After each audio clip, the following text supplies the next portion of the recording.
So hi homies, welcome to Hyper Explainer. And आज हम लोग एक न्यू सीरीज स्टार्ट करने वाले हैं और मैं गारंटी देता हूं कि आपको ये सीरीज देखने में काफी मजा आएगा। बस शुरुआत में कुछ लोगों को थोड़ा बोरिंग लग सकता है, लेकिन यार तुम लोग बस 5 मिनट तक वीडियो को देखो और आप लोगों को इस सीरीज को देखने में मजा जरूर आएगा। तो चलो अब वीडियो को स्टार्ट कर लेते हैं। सब कुछ तब शुरू होता है जब राक्षसों की दुनिया का दरवाजा खुल जाता है और अंदर से हजारों डरावने और भयानक मॉन्स्टर्स बाहर निकलकर इंसानों की दुनिया में तबाही मचाना शुरू कर देते हैं। इंसान जो अब तक ऐश कर रहे थे, अब उन्हें असली मजा चखने को मिलता है। लेकिन ये कोई आम कहानी नहीं है। इन राक्षसों को डीमंस कहा जाता है और इंसानों में कुछ खास लोग होते हैं जो अचानक से जाग जाते हैं और इन्हें कहते हैं हंटर्स। इंसान और डीमंस के बीच लंबी और थकाऊ लड़ाई होती है, लेकिन किसी तरह हंटर्स इन राक्षसों को कंट्रोल कर लेते हैं और इंसानों को दोबारा जीने का मौका मिलता है। धीरे धीरे बर्बाद शहरों को फिर से बसाया जाता है और लोग अपनी नॉर्मल लाइफ में वापस आने लगते हैं। लेकिन डीमंस की गिनती कम होने का नाम नहीं लेती, क्योंकि नेचुरली जागने वाले हंटर्स की संख्या बहुत कम है। डीमंस तो ऐसे लगते हैं जैसे ट्विच पर पोकेमॉन वाले सिम्स की डोनेशन कभी खत्म नहीं होते। इसीलिए इंसानों ने एक नया रास्ता ढूंढ निकाला, लैब में उगाए गए एलियन जैसे दिखने वाले चाइमेरा हंटर। ये असल में इंसान और राक्षसों के कॉर्प्सेस और डीमन रेल्म की स्ट्रेंज मेटल का मिला जुला मिक्सचर होते हैं। ज्यादातर कैदी इंसानों को इसका बेस बनाते हैं। इंसानों को बचाने की होड़ में साइंटिस्ट्स ये मुमकिन बना लेते हैं कि इन चाइमेरा हंटर्स को अब मास प्रोड्यूस किया जा सकता है।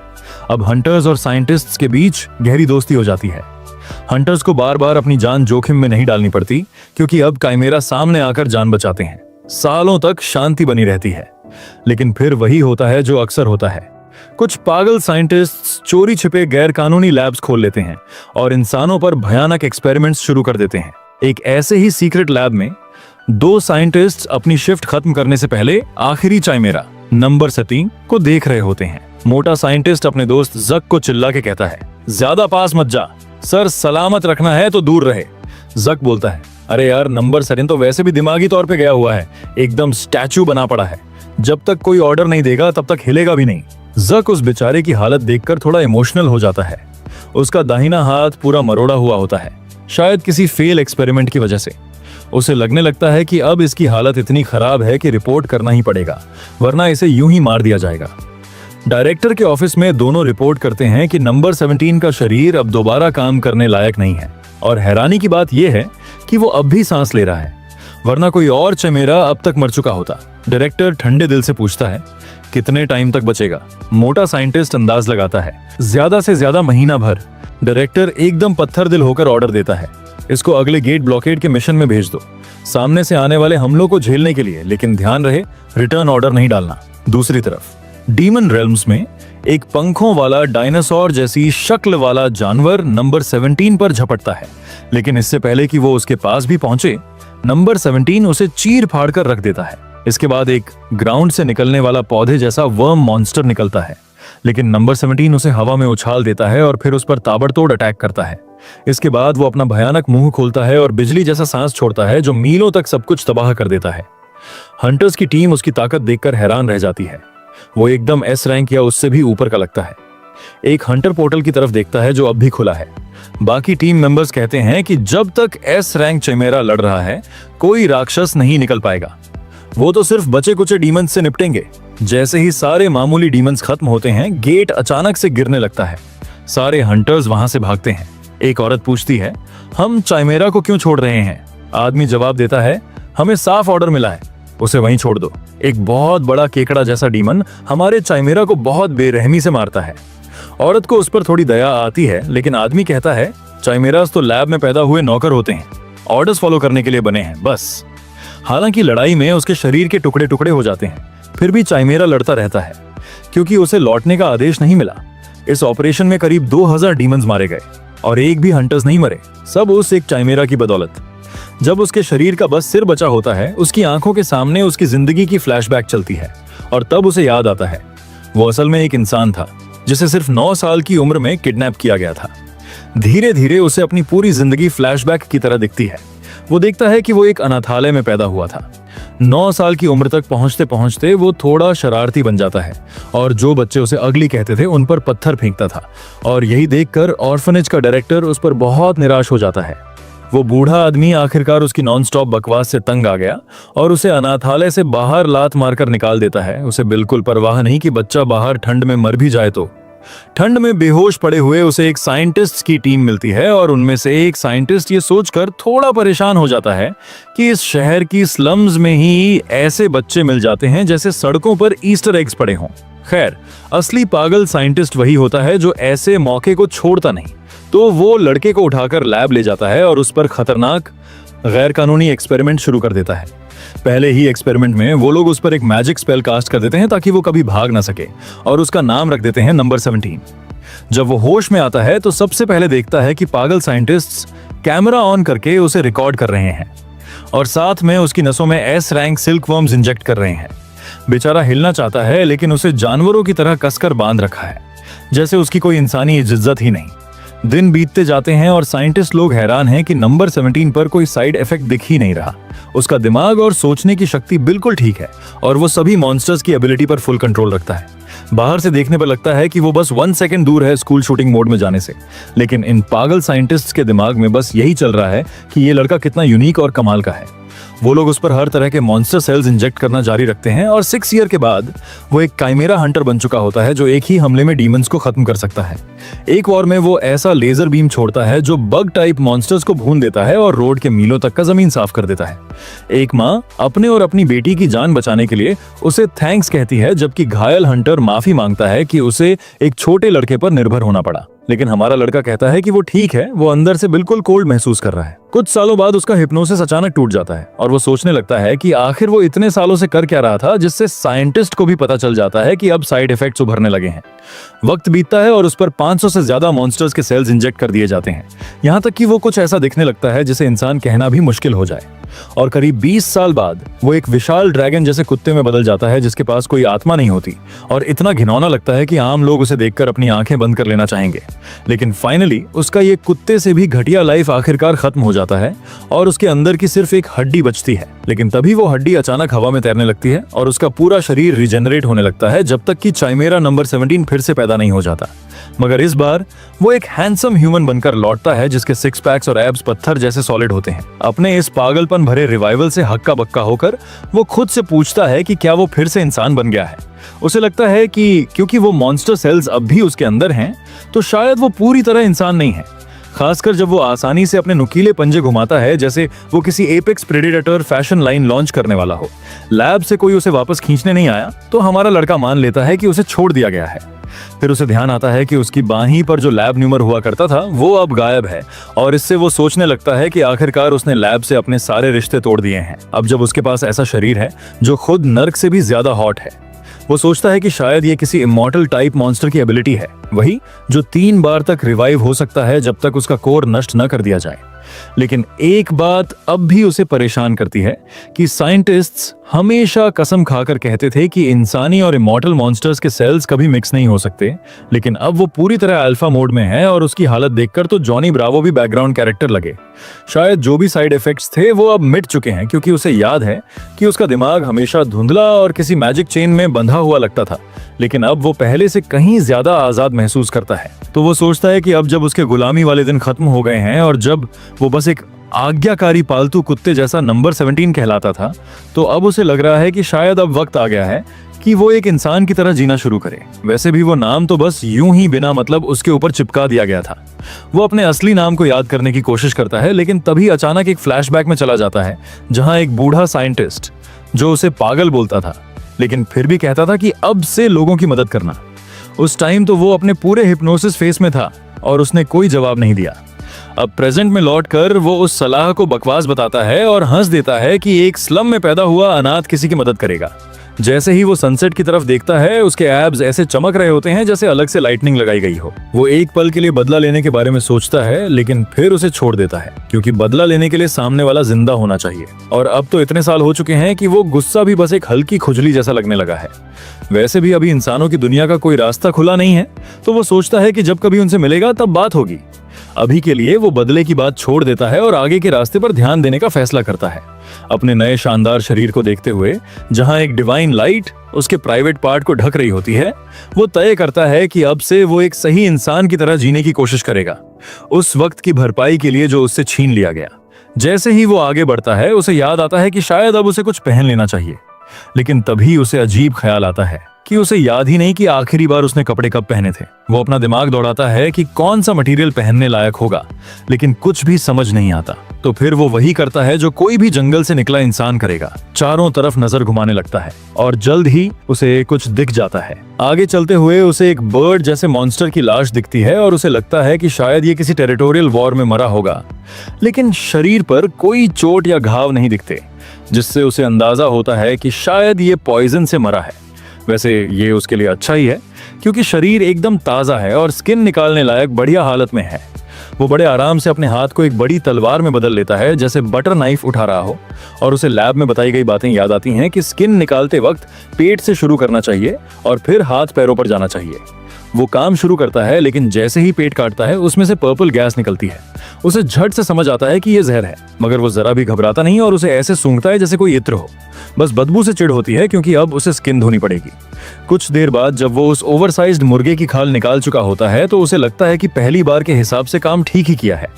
फिर वो लेदर धोने नदी की ओर जाता है, लेकिन जैसे ही खाल निकालता है वो नोटिस करता है कि अब वो सख्त हो चुकी है, जबकि पहले एकदम नरम लग रही थी। उसे लगता है कि ये शायद उस मॉन्स्टर की स्पेशलिटी हो। तभी उसे अचानक एक आइडिया आता है, जैसे कोई डिवाइन इंस्पिरेशन मिली हो, और वो खाल को जमीन पर फैला के उस पर मुक्के बरसाने लगता है, जैसे उसने उधार न चुकाया हो। मारते मारते वो सोचता है कि क्या लोग ऐसे ही लेदर नरम करते हैं या फिर वो बस मेहनत बर्बाद कर रहा है। लेकिन कुछ देर की मार धाड़ के बाद खाल फिर से नरम हो जाती है और वो बड़े गर्व से उसे उठाकर देखता है। फिर वो उस नंगी लाश के पीछे छुपकर थोड़े एडजस्टमेंट करता है और तभी उस मॉन्स्टर के सिर पर एक छोटी सी आग जलती है। उसकी आंखें खुल जाती हैं और वो साफ तौर पर इस बात से परेशान लगता है कि कोई उसका चमड़ा ऐसे निकाल रहा है जैसे गिफ्ट रीपिंग हो। चेओन जल्दी से खाल में छेद करके उसे पहन लेता है और लते से उसे बांध लेता है। अब वो नए लुक में तैयार है और उसे खुद पर काफी फख्र भी होता है। उसे खाल के अंदर थोड़ा जहर बचा हुआ दिखता है, लेकिन उसे साफ करना झंझट लग रहा है तो छोड़ देता है। तभी वो पक्षी जैसा मॉन्स्टर एक जोरदार चीख मारता है, जिससे क्याओन चौंक जाता है, क्योंकि उसे सच में लगा था कि ये मर चुका है। वो मॉन्स्टर तड़पने लगता है और ऐसा लगता है कि वो इंसानों की बातें भी समझ सकता है, जो क्याओन को थोड़ा अजीब लगता है। उसे लगता है कि शायद ये भी इमॉर्टल टाइप का मॉन्स्टर है, क्योंकि पहले तो इसकी सांस भी नहीं चल रही थी। पहले होता तो शायद क्याओन इसे भून कर खा गया होता, लेकिन अब जब वो कमजोर और बेबस दिखता है तो उसे लगता है कि इसकी जान बख्श देनी चाहिए। वो मुस्कुराकर कहता है कि आज इसकी किस्मत अच्छी है और इसे दूसरी जिंदगी का मौका मिल गया है। फिर चलता बनता है। जाते जाते कैजुअली बोलता है कि अगर किस्मत ने मजा दिखाया तो फिर मुलाकात होगी। कुछ देर बाद वो एक गुफा में पहुंचता है और ऐसे इधर उधर देखता है जैसे नया घर देख रहा हो। तभी एक बहुत बड़ा सेंटीपीड अचानक उसके सामने कूदता है, लेकिन क्याओन की एक भी भौंह नहीं हिलती। वो कीड़ा हमला करता है, लेकिन चेओन ज्यादा परेशान इस बात को लेकर है कि यहाँ की रोशनी रहने लायक है या नहीं। एक ही वार में वो कीड़े का सिर काट देता है जैसे मच्छर मार दिया हो, और मन ही मन ये गुफा अपनी लिस्ट से हटा देता है। इसके बाद वो एक बर्फीले पहाड़ी इलाके में पहुंचता है, जहां एक येटी डर के मारे जमे हुए हालत में पड़ा होता है। शायद उसे देखकर ही डर गया हो, जैसे किसी हॉरर फिल्म में भूत दिखा हो। पहले भी क्याओन ने इन येतियों की बुरी हालत कर दी थी, लेकिन यहाँ रहना इसीलिए कैंसिल कर देता है क्योंकि खाने का इंतजाम बहुत मुश्किल होगा। फिर वो एक जंगल में जाता है, लेकिन वहां के मशरूम्स इतनी बदबू मारते हैं जैसे किसी ने ऑफिस में मछली माइक्रोवेव कर दी हो। तो वो जगह भी रिजेक्ट हो जाती है। वो आगे चलता रहता है, किसी डरावनी छिपकली वाली गुफा से लेकर एक ज्यादा ही आरामदायक लग रहे ज्वालामुखी तक, लेकिन कोई भी जगह उसे जमती नहीं। आखिर में वो एक खाई के किनारे पहुंचता है और वहां से दिखने वाला नजारा देखकर दंग रह जाता है। उसे यकीन नहीं होता कि राक्षसों की दुनिया में भी इतनी खूबसूरत जगह हो सकती है। वो पूरे इलाके को अच्छे से देखना चाहता है और बिना सोचे समझे खाई से कूद जाता है और एक जोरदार स्पीड से जमीन पर गिरता है, जिससे कोई और होता तो रीढ़ की हड्डी तोड़वा बैठता। वहां उसे साफ पानी वाली नदी दिखती है और मछलियां भी अच्छी तादाद में हैं। कुछ बड़ी मछलियां हवा में कूदकर उसे काटने की कोशिश करती हैं और वो सोचता है कि इन्हें कैंपिंग के टाइम भूनकर खाया जा सकता है। थोड़ी गहराई से सोचने पर उसे लगता है कि ये जगह एकदम परफेक्ट है। साफ हवा है, फूल हैं, मछलियों की भरमार है, यानी नेचुरल फिश फार्म। तो अब वो पक्का करता है कि अपना घर यहीं बनाएगा और उसे नाम देता है चाओन डू वून हाउस। वहीं दूसरी ओर राक्षसों की दुनिया के एक दूर दराज हिस्से में हवा में एक चमक उठती है और एक पोर्टल खुलता है, जिसमें से कुछ निकलकर जमीन पर जोर से गिरता है। धुएं के बीच से एक रोबोट उठता है, चारों तरफ देखता है और खुद से पूछता है कि क्या यह सच में मॉन्स्टर्स की दुनिया है दूसरी तरफ केयॉन कुछ देर वहां की खूबसूरती को देखता है, साफ हवा और रंग बिरंगे फूलों को महसूस करता है और सोचता है कि हाँ, ये जगह मेरे घर बनाने के लिए एकदम सही है। फिर वो अपने हाथों से थ्रेड जैसी चीजें बाहर निकालता है और एक ही झटके में सारे पेड़ काट देता है। फिर उन्हीं थ्रेड से कटे हुए सारे पेड़ इकट्ठा करता है और घर बनाने के लिए लकड़ियों का ढेर लगाता है। सब कुछ ठीक ठाक चल ही रहा था, तभी उसे जमीन कुछ ज्यादा ही ऊबड़ खाबड़ सी लगती है। तो वो फिर से गोल्डन थ्रेड्स निकालता है और सारी जमीन को अच्छे से समतल करता है। ध्यान से बचे खुचे पेड़ों की जड़ें और ठूंठ तक हटा देता है, जब तक कि वो जगह इतनी साफ सुथरी नहीं हो जाती कि वहां एकदम माइनक्राफ्ट जैसी झोपड़ी बनाई जा सके। फिर जब वो लकड़ियों को जमाकर मेन खंभे लगाता है तो उसे एहसास होता है कि उसका शरीर अब जैसे खुद ब खुद हर काम कर रहा है, जैसे सब कुछ उसकी आदत में आ गया हो। और तभी उसके मन में सवाल आता है कि शायद लोग इसी को फ्री विल कहते हैं, क्योंकि ये पहली बार है जब वो कुछ ऐसा बना रहा है जो सच में सिर्फ उसका अपना है। फिर वो फर्श की लकड़ियां बिछाता है और कीलों की जगह एक स्नेल टाइप मॉन्स्टर की लार का इस्तेमाल करता है, क्योंकि वो लार सूखते ही पत्थर जैसी मजबूत बन जाती है और साथ ही वाटरप्रूफ भी हो सकती है, जो उसे काफी अच्छा आइडिया लगता है। जब उसका मेन स्ट्रक्चर बनकर तैयार हो जाता है तो वो उसे थोड़ा फिनिशिंग टचेस देने के लिए छत पर सिल्क वर्म के काकोफिन के रेशे बिछा देता है, जिससे उसे थोड़ा सुकून भी मिलता है कि शायद अब मॉन्स्टर भी उस पर हमला करने नहीं आएंगे। अब झोपड़ी काफी आरामदायक लग रही थी और लगभग पूरी भी, लेकिन वो रुककर सोचने लगता है कि एक सही इंसानी घर में और क्या क्या होना चाहिए। फिर उसे याद आता है कि लैब में रहते हुए वो लोग पुराने जमाने के इंसानी घरों की वीडियो दिखाया करते थे, जब गेट्स खुले भी नहीं थे।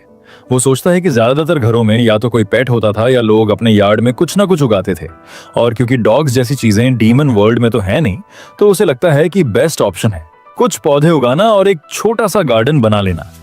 थोड़ी देर सोचने के बाद और आसपास के क्लाइमेट को देखने के बाद वो तय करता है कि मांड्रागोरा उगाना सही रहेगा, खासकर जब पास ही बर्फीला पहाड़ है जो उनके नेचुरल हैबिटेट जैसा है।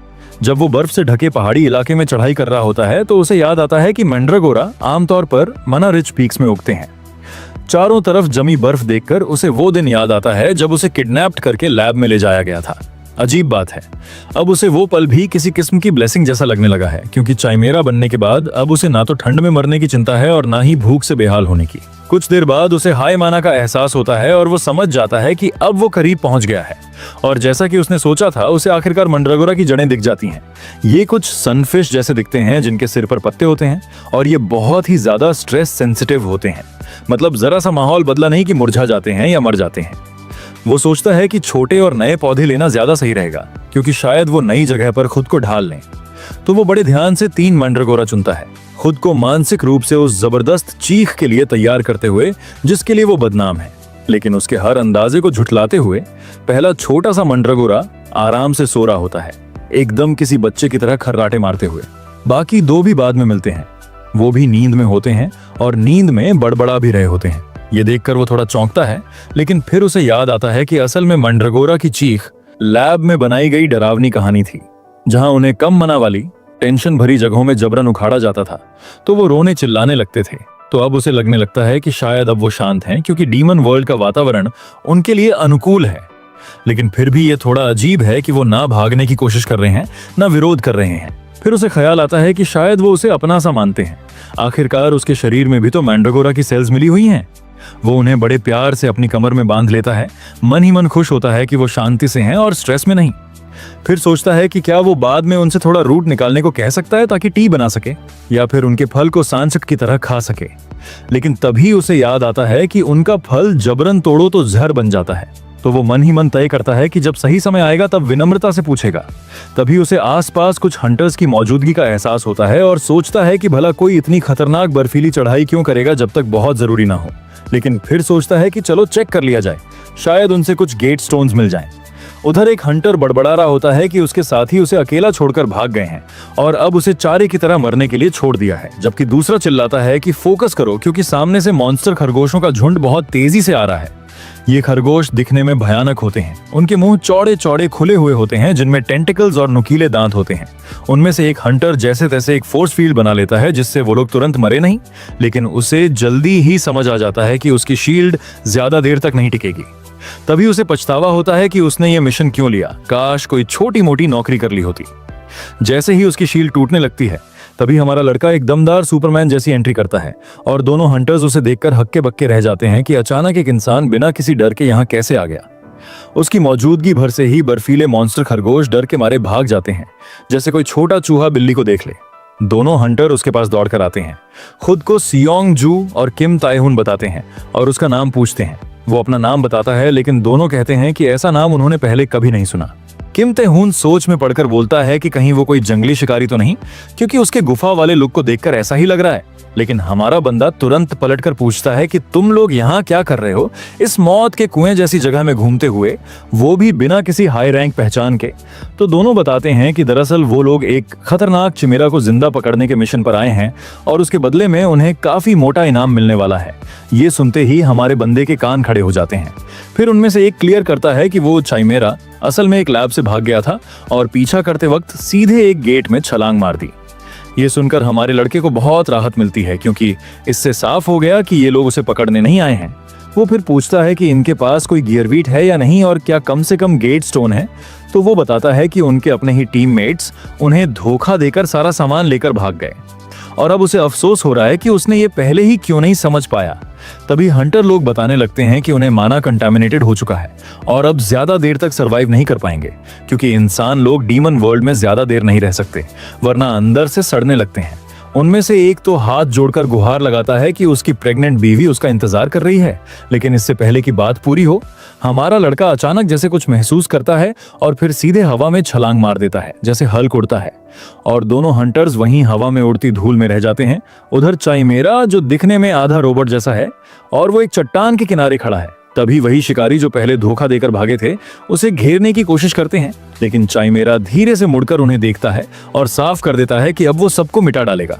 तभी हमारा बंदा वहां पहुंचता है और देखकर थोड़ी देर के लिए चौंक जाता है कि कहीं देर तो नहीं हो गई। सामने जमीन पर खून और टूटे फूटे गियर बिखरे हैं। वहीं एक नीला एनर्जी बॉल भी धीरे धीरे बुझ रहा है। वो सोचता है कि शायद वो हंटर्स फिर से भाग गए होंगे और अपना सारा लूटपाट भी यहीं छोड़ गए। फिर जब वो पैरों के निशान देखता है तो लगता है कि उस टेस्ट सब्जेक्ट ने शायद बीच लड़ाई में ही रूप बदल लिया था।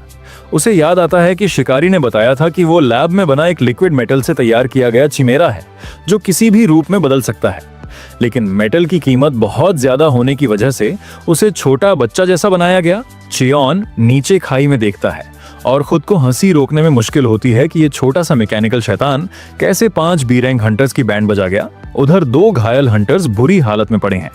किम अपने दोस्त सियोंजू को झकझोरते हुए कहता है कि हार मत मान, लेकिन सियोंजू खांसते हुए कहता है कि उसका पूरा शरीर अब कंटामिनेट हो चुका है और उसका टाइम आ गया है। लेकिन किम मानता नहीं और कहता है तेरे पास फैमिली है। फिर सियोंजू आखिरी ताकत से कहता है कि मेरी फैमिली से माफी मांग लेना, लेकिन किम चिल्लाता है कि मिरेकल्स होते हैं। तभी कोई सामने आता है जिससे किम एकदम सतर्क हो जाता है, लेकिन देखता है कि चियोन डोवून ही है जो आराम से चलकर वापस आ रहा है और उनका सारा सामान भी साथ में है। शिकारी उसे देखते ही दौड़कर उसके सामने घुटनों के बल गिर पड़ता है, जैसे भगवान आ गया हो, और हाथ जोड़कर चियोन से जान बचाने की भीख मांगता है। चियोन पहले थोड़ा कंफ्यूज रहता है, फिर उसे याद आता है कि उसने पहले बोला था कि उसके पास कोई गेट स्टोन नहीं है। तभी किम अपनी जेब से 2 चेक निकालता है, 10-10 मिलियन येन के, और गिड़गिड़ाकर कहता है कि बस एक गेट स्टोन दे दो, अगर अभी नहीं निकले तो पक्का मर जाएंगे। चियोन पैसों को घूरता है और दिमाग में उसका टोटल जोड़ने लगता है। उसे पता है कि इस दुनिया में ये पैसे बेकार हैं, लेकिन अगर वो वापस ह्यूमन वर्ल्ड गया तो ये बहुत काम आएंगे।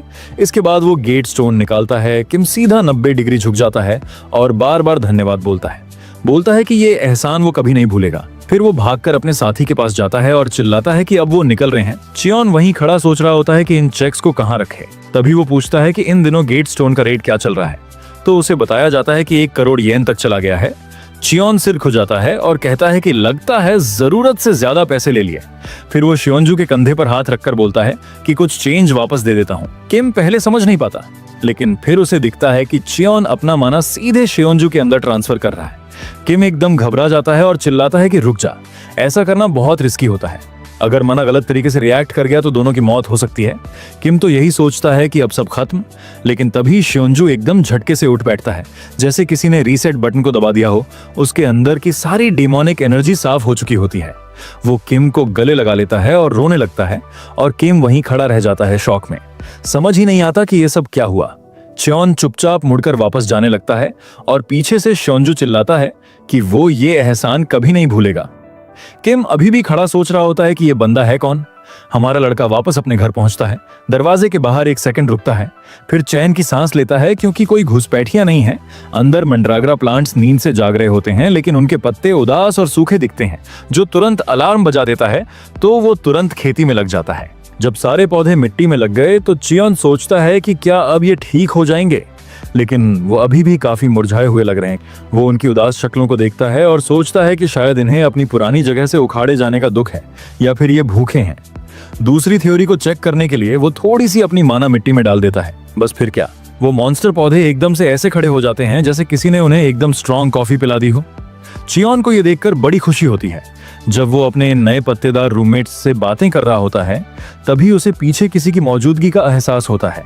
उसे लगता है कि शायद वही मैकेनिकल क्रीचर है जिसे शिकारी लोग पीछे छोड़ गए थे। उसे थोड़ा अजीब लगता है कि वो इसके पीछे पीछे यहाँ तक आ गया, लेकिन वो फिलहाल उसे इग्नोर कर देता है और कैश को छुपाकर लूट के बैग्स चेक करने लगता है। उसने देखा कि उसकी तो लॉटरी लग गई। एक्स्ट्रा कपड़े, स्लीपिंग बैग्स, कुकिंग का सामान, और तभी उसकी नजर पड़ती है रामेन के पैकेट पर। उसे याद आता है कि ये उसने आखिरी बार अनाथाश्रम में खाया था और उसे पुरानी यादें झटका देती हैं। भूख भी लग रही होती है और मूड भी बन गया होता है, तो वो तुरंत पकाने का फैसला करता है।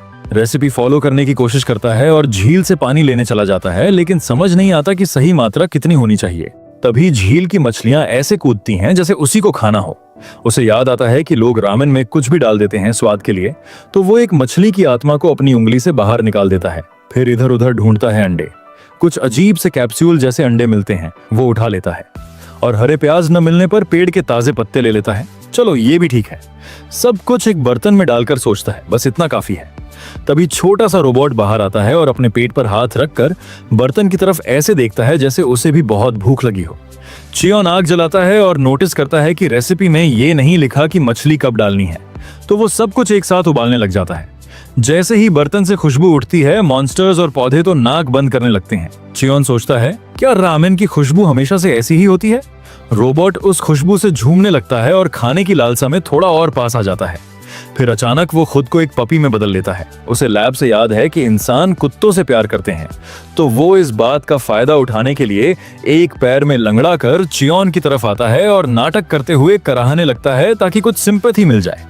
लेकिन चियोन एकदम सपाट चेहरा लिए उसे देखता है। उसे जरा भी हैरानी नहीं होती और वो सोचता है कि ये तो बस इसे धोखा देने की कोशिश कर रहा है, और चोट भी फेक लग रही है। वो इसके ज्यादा क्यूट एक्ट को देखकर समझ जाता है कि ये बच्चा है और शायद ज्यादा समझदार नहीं है। उसे ताज्जुब होता है कि ऐसा नासमझ बच्चा लैब से भागकर डीमन रेल्म तक कैसे पहुंचा।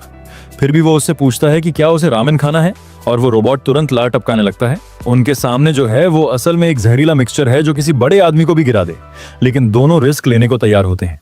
जैसे ही दोनों एक बाइट लेते हैं, पपी कुछ सेकंड के लिए रुककर स्वाद को समझने की कोशिश करता है। वहीं चियोन सीधे एक याद में पहुंच जाता है, जब वो अनाथाश्रम में हॉट रामेन खाता था, और मुस्कुराकर कहता है कि ये उसी जैसा स्वाद है। उसकी यादें इतनी तेज होती हैं कि असली स्वाद की बर्बादी को भी ढक देती हैं। वहीं मॉन्स्टर पौधे तो महक से ही मरने की कगार पर आ जाते हैं। खाना खत्म करने के बाद चियोन उस पपी से कहता है कि अब सफाई का टाइम है और अब तू जा सकता है। पपी जैसे ही लंगड़ाते हुए जाता है, चियोन हंसते हुए कहता है कि पहले तो तू दूसरे पैर पे लंगड़ा रहा था। रोबोट तुरंत अपना पैर बदलकर वापस सही वाले पे लंगड़ाने लगता है, और चियोन अपनी हंसी रोक नहीं पाता। फिर वो बर्तन धोता है और कपड़े धोने लगता है, पुराने जमाने की तरह डंडे से मारकर। उसे पॉलन से खास लगाव नहीं है, लेकिन वो सोचता है कि अब हमेशा लेदर वाली आउटफिट में नहीं घूम सकता। वो कपड़ों पर धीरे मारने की कोशिश करता है, लेकिन एक झटके में पत्थर ही टूट जाता है और कपड़ा भी फट जाता है। थोड़ी देर वो चुप खड़ा रहता है और फिर आखिरी कपड़े को उठाता है। तभी उसे दिखता है कि रोबोट अब भी पास ही कहीं छुपा हुआ उसे देख रहा है। पहले वो पत्थर बनकर छिपा था, फिर बर्तन धोते वक्त मछली बन गया था, और फूलों के टाइम पे पेड़। उसे एहसास होता है कि ये बच्चा चुपचाप उसका पीछा कर रहा है, लेकिन कभी सीधे पास नहीं आता। फिर एक मधुमक्खी उसकी नाक पर बैठ जाती है, और वो चिल्ला पड़ता है कि उसे मधुमक्खियां बिल्कुल पसंद नहीं। उसकी हरकतें देखकर चियोन समझ जाता है कि ये बच्चा शायद 5 साल से छोटा है। उसकी आवाज भी रोबोट जैसी है, जैसे उसमें नकली यादें डाली गई हों। वो उसे नजरअंदाज करता है और गला साफ करके कहता है, फोर्साइथिया के फूल प्यारे हैं ना। फिर वो कपड़े सुखाता है और बड़बड़ाता है कि ये काम जितना सोचा था उससे ज्यादा मुश्किल था, लेकिन कपड़े उसके साइज के नहीं निकले और उसे थोड़ी निराशा होती है। फिर वो धागे पर कपड़े सुखाने लग जाता है। तभी वो रोबोट बच्चा मौका देखकर उसकी धुली हुई शर्ट उठा लेता है और पहन लेता है, बस ये सोचकर कि वो भी उसके जैसा दिखे। फिर खुशी में खुद को एक छोटी सी इंसानी बच्ची में बदल लेता है। वहीं दूसरी तरफ चियोन देखता है कि मैंड्रागोरा बच्चे अब भी मिट्टी से बाहर निकलने की कोशिश कर रहे हैं। यहाँ पत्ते मुरझा रहे हैं और जड़ें सूखी लग रही हैं, जो कि अजीब है क्योंकि उसने पहले ही सारे वीड्स साफ कर दिए थे। जिज्ञासावश वो थोड़ा और खुदाई करता है और देखता है कि मिट्टी में अब भी कीड़े और गंदगी भरी पड़ी है, जिससे पौधों को ठीक से बढ़ने में दिक्कत हो रही है। तभी उसे एहसास होता है कि शुरुआत में ही उसे मिट्टी की जुताई कर लेनी चाहिए थी और इस गलती से शायद उसने मैंड्रागोरा बच्चों को खतरे में डाल दिया। अब चीजों को सुधारने की मंशा से वो अपने घर के बराबर साइज की एक बगिया तैयार करने लगता है। उसी वक्त वही मैकेनिकल लड़की उसके सामने आकर खड़ी हो जाती है और उसे हाई करती है। उसे हैरानी होती है कि लड़की आखिरकार बोलने लगी है। वो पूछती है कि क्या ये घर उसका है और वो प्राउड में हाँ में जवाब देता है। तुरंत ही लड़की नतीजा निकाल लेती है कि वो जरूर डीमन रेल्म का निवासी होगा। उसे थोड़ा छेड़ने के इरादे से वो पूछता है कि वो किस ट्राइब से है। लड़की थोड़ा उलझ जाती है लेकिन ब्लफ करने की कोशिश करती है और कहती है कि वो बहुत दूर 1000 किलोमीटर दूर झरने के पार के एक इलाके से है जहां वो कभी पहुंच भी नहीं सकता। वो मजाक में पूछता है कि क्या वो कोकोनट ट्राइब से है और बिना एक पल घुमाए वो गर्व से सिर हिलाती है, जैसे ये तो सबसे ऑब्वियस बात हो। जब वो उसके शर्ट के बारे में सवाल करता है तो लड़की बड़े कैजुअली बताती है कि उनके ट्राइब में जो चीज तो जिसे मिलती है वही उसकी हो जाती है। बस उनका तरीका ही ऐसा है। उसकी इस लॉजिक पर वो हंस पड़ता है और शर्ट को उसको पास ही रहने देता है और पूछता है कि वो यहाँ तक आई ही क्यों।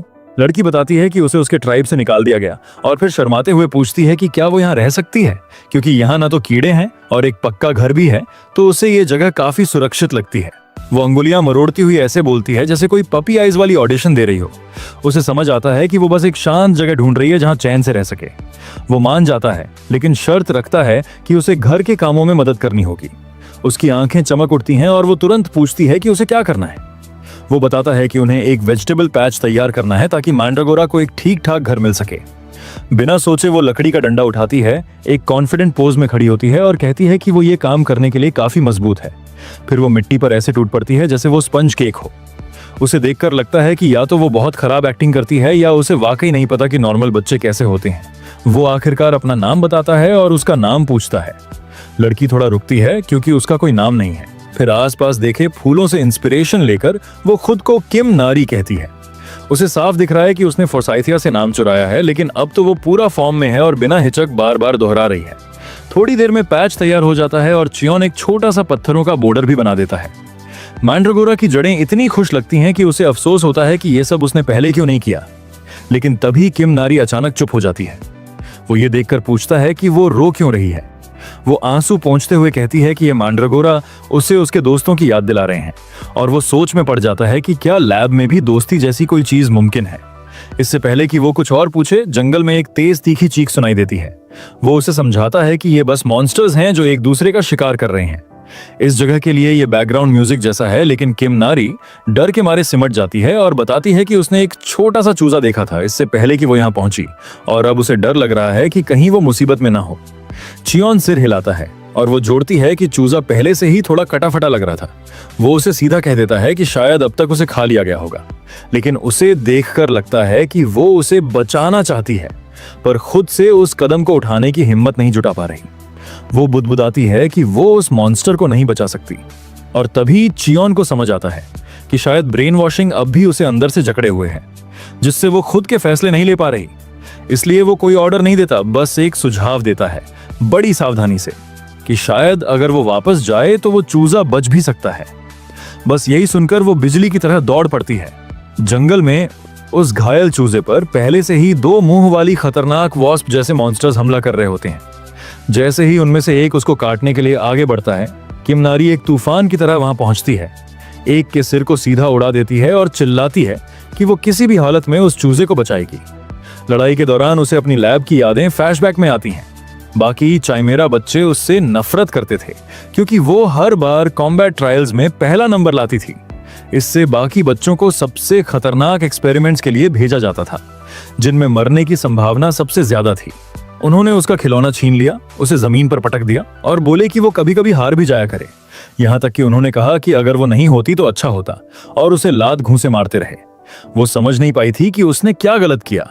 वो तो बस वही कर रही थी जो उसे सिखाया गया था। अब वो इन मॉन्स्टर्स की तरफ देखकर चिल्लाती है कि किसी कमजोर पर मिलकर हमला करना गलत है, फिर अपना घूंसा घुमाकर आखिरी वॉस्प को दूसरी दुनिया में भेज देती है। इधर चियोन आराम से बैठा मंड्रागोरा की जड़ों को माना खिला रहा है जैसे कोई शांत सा प्लांट डैड हो। तभी किम नारी वापस आती है भागती हुई, चूजे को अपने हाथों में लिए हुए और मदद के लिए चिल्ला रही होती है। घबराई हुई कहती है कि वो उठ नहीं रहा है। चियोन उसे शांत रहने और आराम से सांस लेने को कहता है। जब वो ध्यान से देखता है तो उसे कुछ जाना पहचाना सा लगता है उस छोटे फ्लफ बॉल जैसे बर्ड में। किम अभी भी घबराई हुई है, रो रही है। उसे डर है कि कहीं चूजा मर न जाए। चियोन शांत रहता है और करीब आकर थोड़ा माना उस छोटे चूजे में डालता है।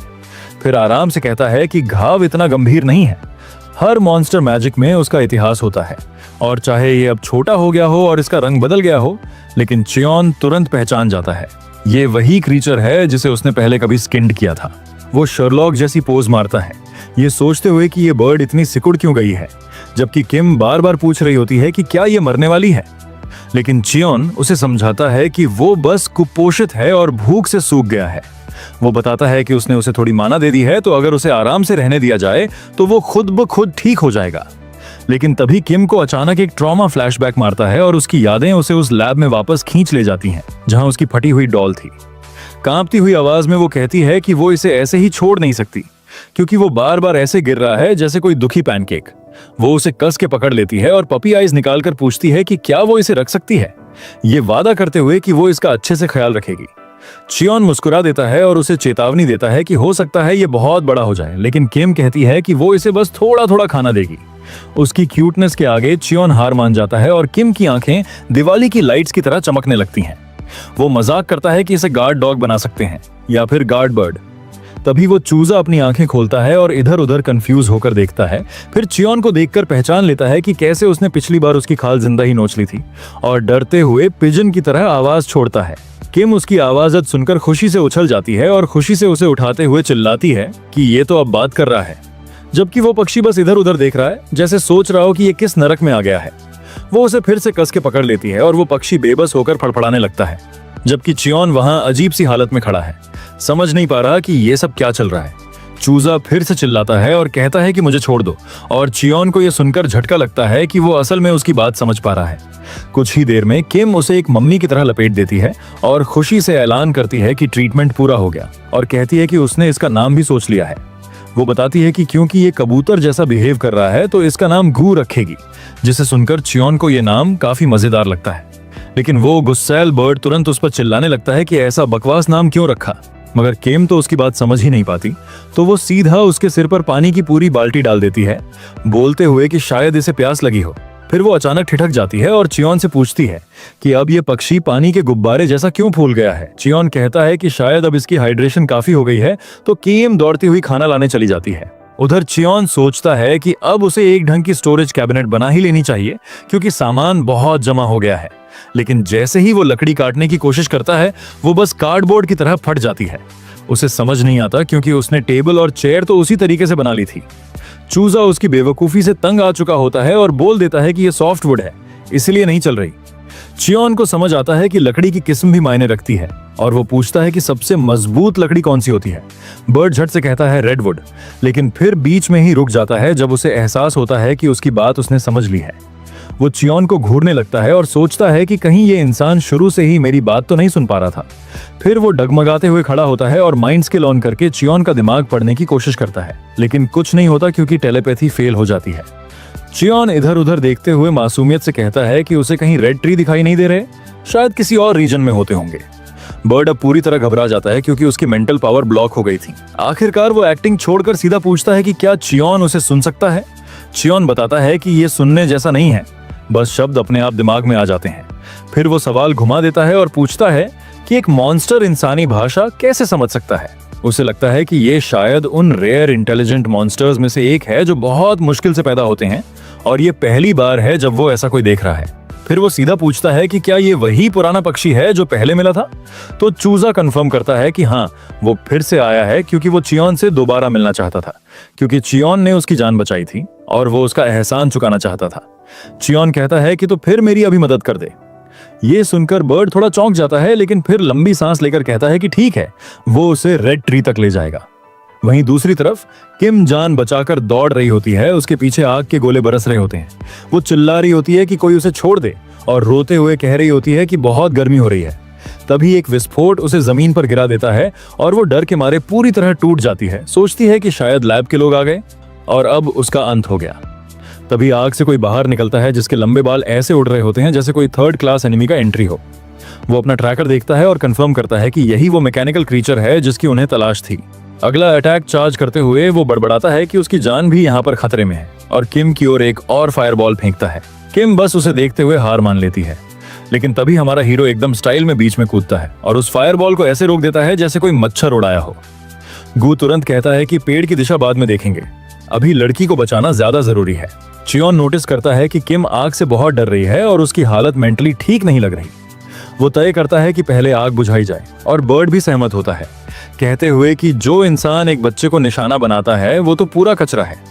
वहीं वो लहराते बालों वाला लड़का चियोन को घूरता है और उसे गुफाओं में रहने वाला कहते हुए धमकी देता है कि अगर पीछे नहीं हटा तो उसे मिटा देगा। चियोन पलटकर जवाब देता है कि ये रुपंजल वाला बंदा कुछ ज्यादा ही बकबक कर रहा है और ये बात सुनते ही सामने वाला तमतमा उठता है। वो चिल्लाता है कि चियोन उसका ड्रामेटिक मोमेंट बर्बाद कर रहा है और गुस्से में एक बड़ा सा आग का गोला उसकी तरफ फेंक देता है। चियोन बस एक उंगली उठाता है और फ्रीजा वाला स्टाइल अपनाते हुए उस अटैक को ऐसे उड़ा देता है जैसे कोई केक की मोमबत्ती बुझा दी हो। पीछे जबरदस्त धमाका होता है और रूपंजल वहीं खड़ा रह जाता है और पूरा सन्न रह गया है, समझ ही नहीं पा रहा कि हुआ क्या। तभी मलबा गिरने लगता है और देखते ही देखते वो उसके नीचे दब जाता है। कुछ सेकंड बाद चियोन किम के पास आता है और पूछता है कि वो ठीक है या नहीं। किम अपनी आंखें पोंछती है और उसे शुक्रिया कहती है कि उसने सारी आग बुझा दी। फिर चियोन उसे एक जबरदस्त सलाह देता है, अगली बार जब डर लगे तो डर को ही एक घूंसा दे देना। इसके बाद वो रूपंजल की तरफ बढ़ता है, उसके बाल पकड़कर अपनी बात जारी रखता है, लेकिन अचानक बीच में रुक जाता है। वो हाथ में पकड़ा विग घूरता है और चुप हो जाता है। तभी उसे एहसास होता है कि इस बंदे के सर पे तो पूरी तरह से बाल गायब है। चियोन उस टकले की तरफ देखते हुए कहता है, आखिर ये चल क्या रहा है? क्या ये बंदा पहले से ही टकला था? तभी चूजा उसे लिटिल ब्रैट कहता है और वहीं पर किम नारी पूरी तरह से शांत रहती है। उसकी नजर उस आदमी के बिल्कुल चिकने और चमकदार टकले पड़ती है और वो अचानक जोर से हंसने लगती है। उसे ये पूरा सीन बेहद मजेदार लगता है। उसके दिमाग में वही मोमेंट फिर से आता है जब चियोन ने विग पकड़ी थी और ये सोचकर उसकी हंसी और बढ़ जाती है। वो बोलती है कि अब उसे बिल्कुल डर नहीं लग रहा और गंजे आदमी पर हंसने लगती है। चियोन चुपचाप मन में उसका नाम लेता है और फिर हमें पिछले फाइट का फ्लैशबैक दिखाया जाता है। उसे लगता है कि असली दुश्मन शायद उसके सामने टिक नहीं पाएगा और वो अपना हाथ बढ़ाकर एक स्किल इस्तेमाल करने लगता है। उसके कंधे पर चूजा बताता है कि मेंटल रेजोनेंस से किसी के भी यादों में झांका जा सकता है। जैसे ही ये पावर एक्टिवेट होती है, चियोन की आंख सुनहरी रोशनी में चमक उठती है। चूजा ये भी बताता है कि यादें आगे पास भी की जा सकती हैं। सीन बदलता है और एक साइंटिस्ट अपनी लैब में दिखता है। सफेद कोट पहना वो आदमी मुड़कर देखता है, चेहरे पर डरावनी और खतरनाक स्माइल के साथ। वो साइंटिस्ट एक स्लाइम से कह रहा होता है, क्या तुम मुझसे दूर भाग रहे हो? ऐसा लगता है कि तुमने फाइनली अपने सेंस को डेवलप कर लिया है। इसके बाद वो साइंटिस्ट नीली एनर्जी वाले हाथ के साथ उस स्लाइम को पास बुलाता है और कहता है, चिंता मत करो, घबराने की कोई बात नहीं है, ये तो बस तुम्हारे ड्यूरेबिलिटी का एक और टेस्ट है। सीन फिर बदलता है और हमें प्रेजेंट का सीन दिखाया जाता है। चियोन हल्के से किम नारी के सिर पर हाथ फेरता है। वो कहता है कि उसने अच्छा काम किया और सोचता है कि भले ही ट्रॉमा से उभरना मुश्किल है, लेकिन ये एक अच्छा पहला कदम था। फिर वो पूछता है कि आखिर इस टकले का क्या किया जाए और वहीं पर चूजा गंजे आदमी के चमकदार टकले पर चोंच मार रहा होता है। तभी अचानक किम नारी खुशी से कहती है कि उसके पास एक जबरदस्त आइडिया है। इसके बाद हम लोगों को दिखाया जाता है जहां पर गंजा आदमी अब एक तेज बहते झरने के नीचे बंधा हुआ लटक रहा है। लड़की समझाती है कि अगर वो भीग जाएगा तो उसकी आग बुझ जाएगी और फिर वो डरावना नहीं लगेगा। और वहीं पर टकला बंदा मन में ही कह रहा होता है, ये तो वो काम नहीं है जिसके लिए मैं डीमन वर्ल्ड में आया था। Damn it! किम नारी उसकी तरफ उंगली दिखाकर चिल्लाती है, टकले अंकल। लेकिन तभी चियोन याद दिलाता है कि लोगों को उनकी शक्ल से जज नहीं करना चाहिए। चियोन उसे देखता है और सोचता है कि शायद वो अपने डर से उम्मीद से जल्दी उबर रही है। कुछ देर बाद वो खुद नदी में उतरकर एक बड़े बर्तन में साफ पानी भरने लगता है। चूजा उड़ते हुए पूछता है कि वो क्या कर रहा है और वो जवाब देता है कि वो रामेन बनाने के लिए पानी भर रहा है। ये सुनकर किम नारी बेहद एक्साइटेड हो जाती है और कहती है कि उसका मछली वाला रामेन अब तक का सबसे अच्छा रामेन है जो उसने खाया है। चियोन पूछता है कि क्या उसके कबीले में भी रामेन खाया जाता है और वो घबराकर हाँ में सिर हिलाती है। उधर झरने के नीचे लटका टकला सोचता है कि उसका दुश्मन कम से कम एक क्लास का हंटर तो जरूर होगा। उसे शक है कि चियोन उससे भी ज्यादा ताकतवर है, बस अपनी पावर छुपा रहा है। इधर किम नारी पानी में कूदकर चिल्लाती है कि वो मछली पकड़ेगी। टकला आदमी अंदाजा लगाता है कि शायद चियोन कोई रिक्लूसिव हंटर है। चियोन सोचता है कि 3 लोगों के लिए उसे और पानी चाहिए और टकला कह रहा होता है, क्या ये लोग मुझे यहाँ लटकाकर रामेन खाने वाले हैं? भले ही ये डीमन रेल्म है, पर ये गलत बात है। तभी किम नारी अचानक पानी से बाहर आती है, हाथ में 2 बड़ी और डरावनी मछलियां पकड़े और गर्व से चिल्लाती है कि उसने उन्हें पकड़ लिया। चियोन उसे शांति से कहता है कि एक उसे दे और बाकी छोड़ दे, लेकिन वो जिद करती है कि इसे भी बर्तन में डाल दो। झरने के नीचे लटका टकला बंदा घबराते हुए सोचता है कि ये डरावनी मछलियां तो सूप का स्वाद बिगाड़ देंगी, और ये भी सोचता है कि चियोन इतना ज्यादा पानी क्यों इस्तेमाल कर रहा है। तीनों जैसे ही नदी से आगे बढ़ते हैं, लड़की खुशी से आगे दौड़ते हुए चिल्लाती है कि अब रामेन टाइम है, लेकिन अचानक वो रुक जाती है, हाथ आगे करके अपने साथियों को रुकने का इशारा करती है। झरने के नीचे लटका कैदी मजबूरी में चिल्लाता है कि अगर उसे नीचे उतार दें तो वो खुद रामेन बनाएगा। अब आजाद होकर वो एक लकड़ी की मेज के सामने खड़ा है, ऊपर से स्पॉटलाइट उस पर पड़ रही है और वो खाना बनाने के लिए तैयार है। कुछ लोगों के लिए ये बस रामेन है, लेकिन उसके लिए ये बहुत गंभीर काम है। वो रामेन का पैकेट खोलता है और गोल सूखे नूडल्स का ब्लॉक हाथ में लेता है। सोचता है कि उसके लिए ये एक बेहद इंपॉर्टेंट टास्क है। सामने अंधेरे में बैठे चियोन और किम नारी की लाल चमकती आंखें उसे देख रही हैं, जिससे वो पसीना पसीना हो जाता है। गंजा सोचता है कि रामेन सच्चाई और ईमानदारी से बनाया जाना चाहिए और वो बेसिक तरीके पर ही टिकेगा। पानी के अमाउंट का अंदाजा वो अपने अनुभव से लगाता है, क्योंकि 3 सर्विंग्स बनानी है। पानी उबलने पर वो नूडल्स और सूप बेस डालता है, ये प्लान करते हुए कि उन्हें ठीक 4 मिनट 30 सेकंड तक पकाना है। वो अपनी हार्ट रेट चेक करता है, 60 BPM। इसका मतलब है कि 270 धड़कनों के बाद रामेन बिल्कुल परफेक्ट होगा। जैसे जैसे वो इंतजार करता है, एक हार्ट बीट मॉनिटर की स्क्रीन पर काउंट बढ़ता जाता है, जिससे माहौल में एकदम टेंशन और फोकस आ जाता है। सही वक्त आते ही वो फनी स्टाइल में चॉपस्टिक्स से नूडल्स को हवा में उठाता है और चिल्लाता है। ये एक अहम स्टेप है जिसे वो एयर शावर कहता है, जिससे नूडल्स हवा में आकर चबाने में और मजेदार हो जाते हैं। वो सोचता है कि अगर किमची होती तो ये बिल्कुल परफेक्ट होता, लेकिन मान लेता है कि वो तो डीमन रेल्म में है। वो मुस्कुराते हुए संतुष्टि महसूस करता है, सोचता है कि उसने पूरी मेहनत से खाना बनाया है और अब उसे कोई पछतावा नहीं है। तैयार रामेन का बर्तन भाप छोड़ रहा है और वो उस पर नजर डालते हुए गर्व से खड़ा है। तभी एक सिस्टम विंडो खुलती है, जिसमें उसके सिंसेरिटी रामेन के शानदार स्टैट्स दिखते हैं, जिसमें फ्लेवर स्कोर बहुत ऊंचा है। वो खाना चियोन और किम नारी के सामने रखकर उन्हें चखने के लिए कहता है। लड़की नोटिस करती है कि ये दिखने में अलग लग रहा है। चियोन खुद चखकर देखने का फैसला करता है और पहली बार नूडल्स का एक टुकड़ा उठाकर मुंह में डालता है। तीनों लकड़ी की मेज पर बैठकर ताजा बने रामेन को चूस चूस कर खाने लगते हैं। अचानक चियोन, किम नारी और चूजा तीनों की आंखें चौड़ी हो जाती हैं, जैसे किसी और ही दुनिया में पहुंच गए हों। उन्हें नूडल्स और सूप का ऐसा स्वाद मिलता है मानो वो किसी स्वर्ग में हों। लड़की खुशी से बोल उठती है कि ये कितना स्वादिष्ट है। चूजा कहता है, क्या ह्यूमंस इस तरह का खाना खाते हैं? और चियोन भी तारीफ करता है, कहता है पहले खाना खत्म करो। खाने के बाद कटोरियां खाली हैं और चूजा मेज पर लेटा हुआ पूरा संतुष्ट दिख रहा है। गंजा घबराते हुए पूछता है कि खाना पसंद आया या नहीं। तभी वो देखता है कि सबने पहले ही खत्म कर दिया है। तभी अचानक चियोन कहता है, अपनी कीमत बताओ। गजनी हैरान रह जाता है। चियोन कहता है कि इतना अच्छा खाना फ्री नहीं हो सकता, इसलिए वो जो चाहे मांग सकता है। गजनी थोड़ी देर हिचकिचाता है, फिर झुककर गहरी सलामी देता है और कहता है कि वो उससे सीखना चाहता है। वो कहता है कि मेरा नाम गिस्योक है और मैं भी आपके जैसा स्ट्रांग बनना चाहता हूँ। चियोन उलझन में पड़ जाता है और कहता है कि आखिर तुम मुझे ऐसे क्यों बुला रहे हो और आखिर टीच से तुम्हारा मतलब क्या है?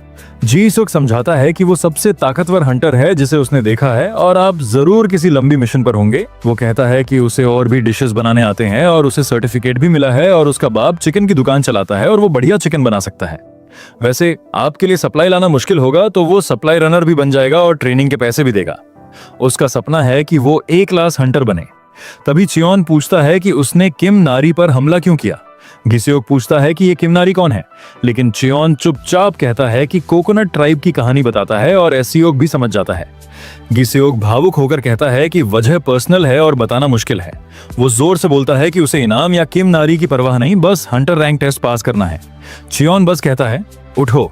गिस्योक आंसुओं के साथ पूछता है क्यों, तो चियोन कहता है कि अच्छे खाने के बाद एक अच्छा स्पार होना चाहिए। सेओक भावुक होकर कहता है कि पिछली लड़ाई बहुत छोटी थी, लेकिन लड़की बर्तन पटकते हुए कहती है कि वो स्पार करेगी। चियोन हैरान होता है और कहता है क्या तुम श्योर हो? लड़की उसे उसकी अपनी सलाह याद दिलाती है, डर को खत्म करना है। वो खुद एसईओकी का जोश ठंडा करना चाहती है। जी सेओक हंसते हुए कहता है कि चियोन ताकतवर है लेकिन वो भी कमजोर नहीं। तभी चियोन पास रखे एक बड़े काले पत्थर की तरफ इशारा करके पूछता है कि क्या वो इसे तोड़ सकता है। जी सेओक चौंक कर कहता है कि ये ऑब्सिडिनाइट है और इसे तोड़ना पागलपन है, कम से कम 1 ग्लास चाहिए। वो बोल ही रहा होता है कि चियोन हल्के से उंगली मारकर पत्थर तोड़ देता है। जी सेओक पसीने में तरबतर रह जाता है, समझते हुए कि उनकी ताकत में कितना फर्क है। किम नारी खड़ी होती है, उसके हाथ लिक्विड की तरह हो जाता है और वो सेओक को स्पार के लिए बुलाती है। इसके बाद सीन फ्लैशबैक में चला जाता है। गजनी का नाम है नामगी सेओक, जो कभी एक बेहद होनहार नेचुरली अवेकन हंटर था। उसने सिर्फ 8 साल की उम्र में अपनी पावर जगाई थी, जो बहुत ही यूनिक था क्योंकि ज्यादातर लोग टीन एज में अवेकन होते हैं। सालों बाद वो बी रैंक हंटर की टेस्टिंग ग्राउंड में अपनी स्किल्स साबित करने तैयार खड़ा था।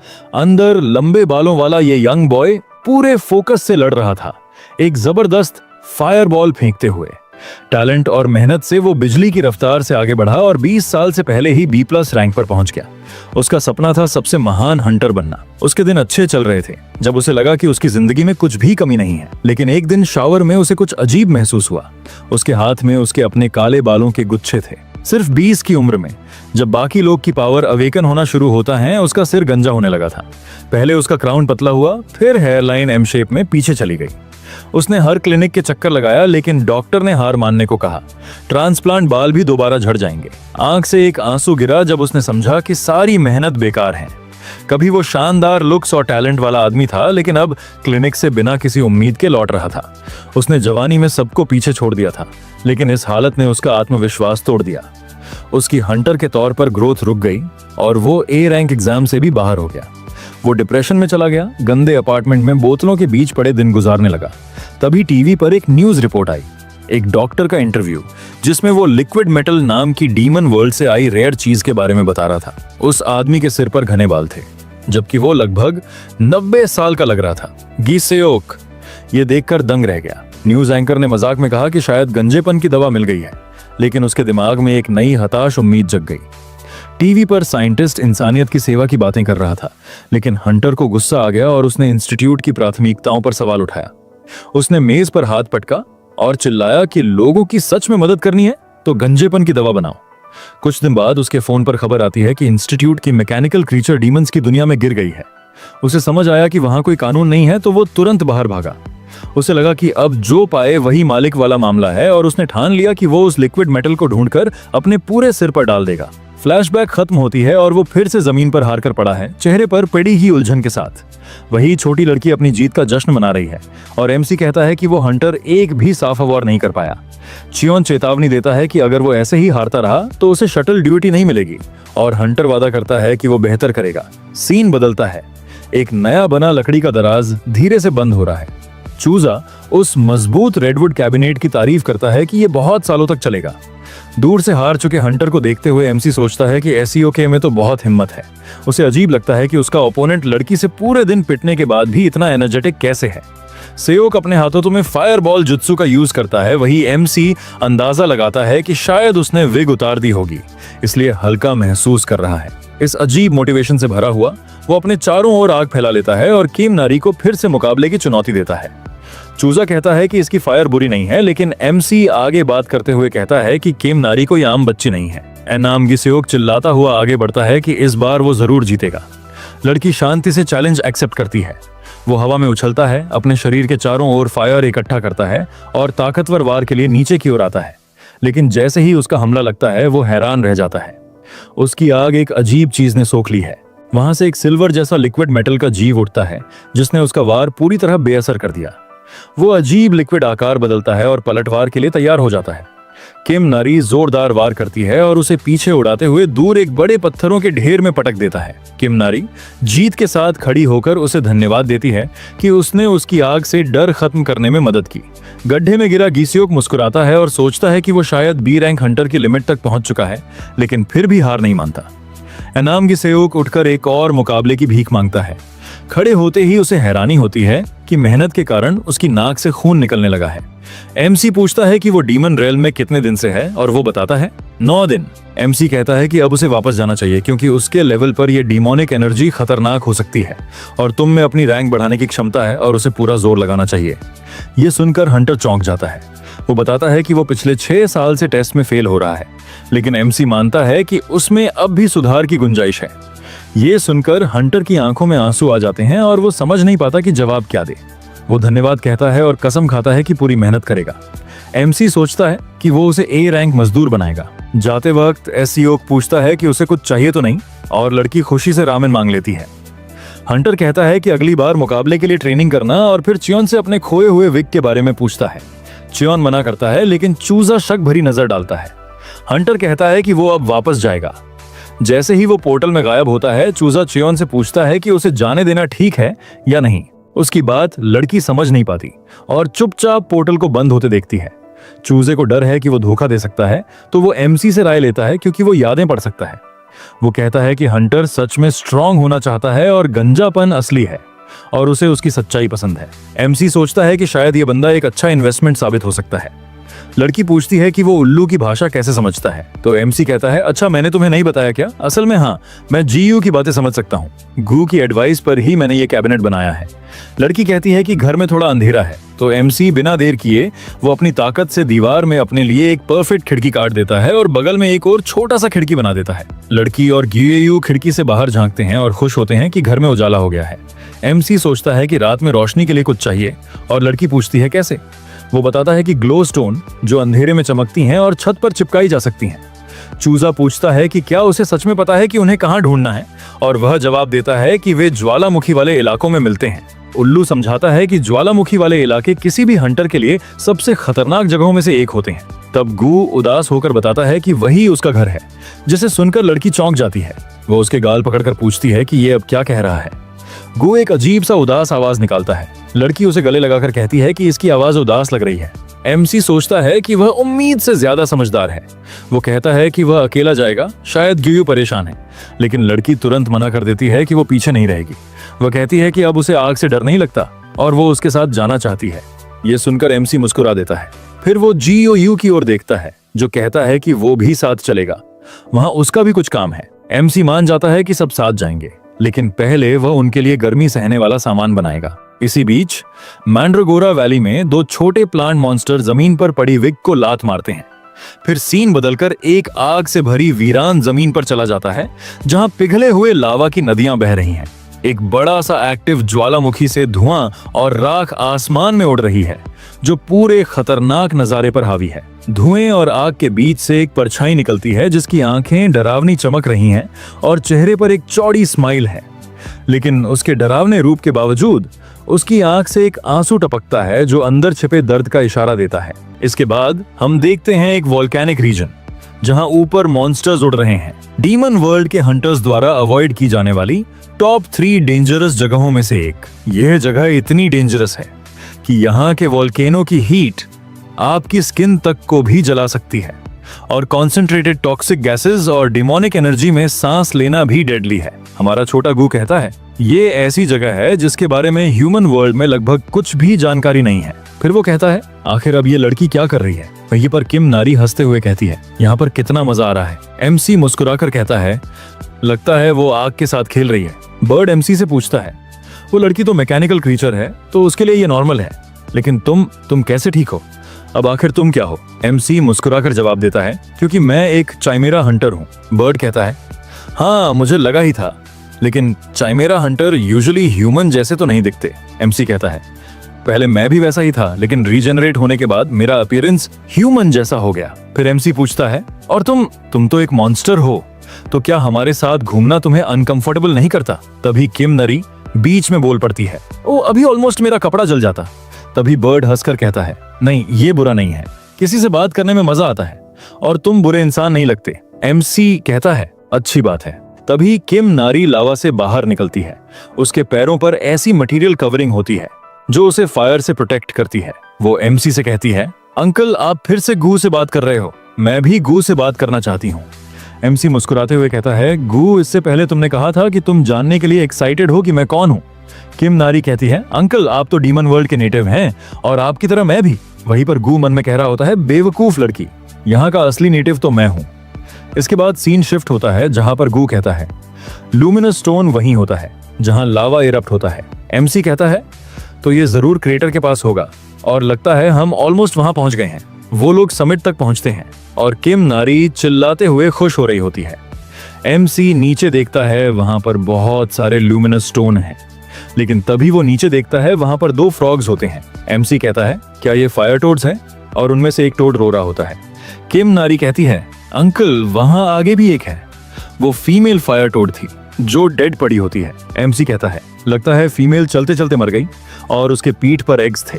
गू समझाता है, फीमेल फायर टोड्स अपने एग्स को बैक पर कैरी करती हैं, लेकिन फीमेल के मरने से एग्स भी मर जाएंगे क्योंकि यहाँ का टेम्परेचर बहुत हाई है और शायद इसीलिए वो टोड उसके मरने पर दुखी है। तभी एमसी कहता है, किम नारी यहाँ वेट करो, और फिर वो क्लिफ से कूदकर नीचे चला जाता है। किम नारी चौंक कर पूछती है, अंकल आप कहाँ जा रहे हैं? एमसी फ्रॉग के सामने लैंड करता है। फायर टोड गुस्से से देखता है और फायर फेंक देता है, लेकिन एमसी सिर्फ एक उंगली उठाकर फायर रोक देता है। एमसी कहता है, वेट, यहीं रुक। फिर वो कहता है, इसमें निको कोबरा का पैरालिसिस टॉक्सिन है। एमसी थोड़ा सा टॉक्सिन इंजेक्ट करता है जिससे टोड नींद में चला जाता है। एमसी कहता है, मैंने थोड़ी डोज दी है, ये जल्दी जाग जाएगा। फायर टोड्स टॉक्सिन से इम्यून होते हैं। फिर वो कहता है, मेरे अंदर 2 फायर टोड सेल्स हैं, एक ऑलरेडी डेड है लेकिन एक को बचा सकते हैं। एमसी फीमेल से वो एग निकालकर मेल में डाल देता है। मैंने इसे टाइट बांध दिया है, अब यह सरवाइव कर लेगा। फायर टोड कुरू कुरू करता है और डेड फीमेल को गुड बाय कहकर एक ऊंचा जंप लगाता है। किम नारी कहती है, ओह ये तो उड़ गया। वो किम नारी के पीछे लैंड करता है, एक बार पीछे देखकर, फिर जंप मारता है। किम नारी कहती है, लगता है वो हमें थैंक्स बोल रहा है। एमसी कहता है, हाँ शायद।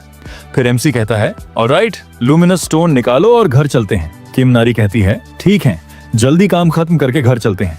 वो लोग वोल्केनो से लूमिनस स्टोन निकालने लगते हैं। किम नारी खुशी से एक पत्थर निकालते हुए कहती है, मुझे एक मिल गया।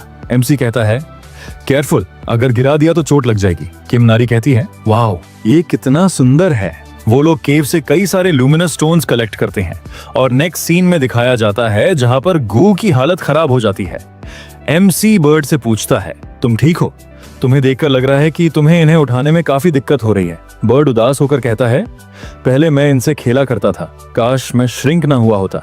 एमसी कहता है, हेल्प मत करो, अपने काम करो। वैसे भी तुमने वो सारे गिफ्ट्स तो तुमने अपने फ्रेंड्स को देने के लिए लाए हैं, राइट? बर्ड गुस्से में कहता है, मॉन्स्टर्स का कोई फ्रेंड नहीं होता, मैं उनसे मिलने के लिए नहीं आया हूं, मैं बस उन गिफ्ट्स को उनके लिए पीछे छोड़ जाऊंगा। एमसी हंसते हुए कहता है, क्या तुम शर्मा रहे हो? लगता है तुम अपने लोगों को मिस कर रहे हो। बर्ड कहता है, मिस नहीं कर रहा, बस गुड बाय नहीं कह पाया, इसका रिग्रेट है। बर्ड सोचता है, इंटेलिजेंस गेन करने के फायदे भी है और नुकसान भी। बर्ड अपने में ही कह रहा होता है, ये कीड़ा आखिर रेड क्यों है? तभी दूसरा बर्ड उसे खा लेता है। वो पूछता है, तुमने सडनली इसे क्यों खा लिया? बर्ड सोचता है, अगर लैंग्वेज ना आती तो लोनलीनेस कम होती। वो कहता है, मैंने ग्रुप छोड़ दिया, शायद उन्हें पता भी नहीं। बर्ड एक लूमिनस स्टोन को पूरी जान लगाकर खींचता है और कह रहा होता है, आखिर ये निकल क्यों नहीं रहा? लेकिन तभी वो पत्थर अचानक नीचे गिर जाता है। तभी अचानक किम नारी कहती हैं, मुझे कुछ सुनाई दिया। तभी वो नीचे दिखती और किम नारी हैरानी से कहती है, अंकल ये तो एक एग है।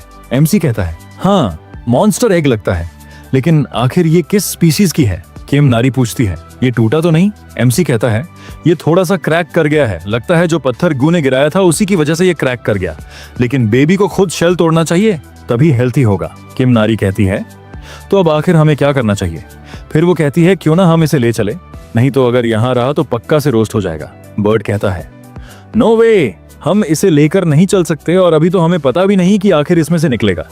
लेकिन एमसी सोचकर कहता है, पास ही में एक जगह है जो कि इस अंडे के लिए परफेक्ट नेस्ट है, तो इसे ले चलते हैं। किम नारी खुश होकर कहती है, मैं इसे कैरी करूंगी। बर्ड गुस्से में कहता है, पागल हो, एग डेंजरस हो सकता है। एमसी मुस्कुराकर कहता है, वैसे तुमने जो लूमिनस स्टोन गिराया था उसी से क्रैक आई है। बर्ड कहता है, हाँ ये बात सच है, लेकिन अगर किम नारी को डेंजर हुआ तो? एमसी मुस्कुराकर कहता है, मैं देख लूंगा। बर्ड धीरे से कहता है, वेल अगर तुम कह रहे हो तो ठीक है। एमसी कहता है, चलो और लूमिनस स्टोन निकालते हैं। किम नारी कहती है, बढ़िया, जल्दी काम करते हैं और फिर घर चलते हैं। नेक्स्ट सीन में वो लोग अपना सारा काम खत्म करके घर लौट रहे होते। वो लोग देखते हैं कि एसईओ घर पर वापस आ चुका होता है। वो चिल्लाते हुए कहता है, आखिर तुम सब कहाँ गए थे? सेओक चियोन की तरफ देखते हुए कहता है, तुम अब अपने सामान मुझे दे दो, अब मैं इन्हें उठा लेता हूँ। चियोन कहता है, लेकिन यह सामान काफी भारी है, शायद से तुम इसे ना उठा पाओ। लेकिन सेओक कहता है, अरे नहीं, मैं इसे उठा लूंगा, मैं इतना भी कमजोर नहीं। और जैसे ही चियोन सेओक को वो बैग देता है, वैसे ही उसकी आत्मा निकल गए और वो बैग सीधा जमीन पर गिर गया। सेओक अपनी पूरी ताकत लगा रहा होता है, पर वो उस बैग को उठा नहीं पाता है।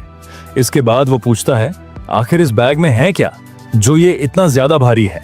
तभी चियोन सेओक के उदास चेहरे की तरफ देखता है और पूछता, आखिर तुम्हारे चेहरे का रंग क्यों उतरा हुआ है? तभी सीन शिफ्ट होता है ग्यू के गिफ्ट की तरफ, जो कि एक रामेन का पैकेट होता है, और ये गिफ्ट गू के दोस्तों को मिल चुका होता है। और इसके बाद वो लोग उस रामेन के चारों ओर खुशी से घूमने लगते हैं। चियोन मजाक में सेओक से पूछता है, ओए तेरे फेस को क्या हुआ?